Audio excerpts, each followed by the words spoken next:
For 3.5 years, I was schools chancellor in New York City. That meant that I ran the school system with 1,100,000 children.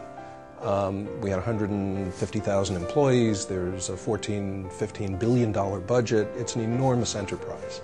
I know something about education. Online education is surprisingly rigorous.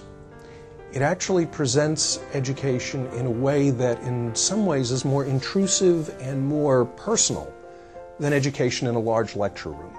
And that's because there's no ducking questions, there's no avoiding difficult issues. Students have to battle with it and have to engage.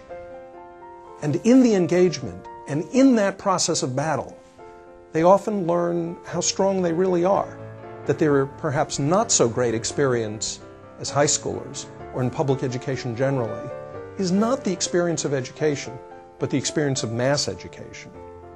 The people who have had a rough time in public education are precisely the ones who can benefit from an online education. It gives them a second chance.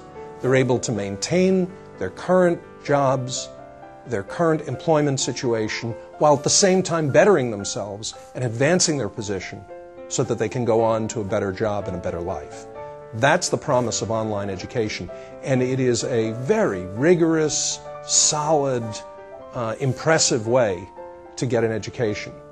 Employers today recognize that online education is not an alternative education, it's education pure and simple.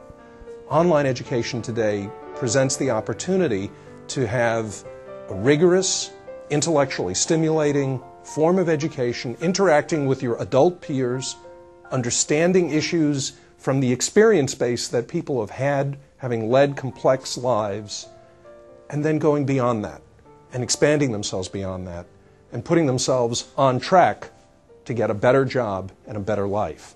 That's the promise of online education.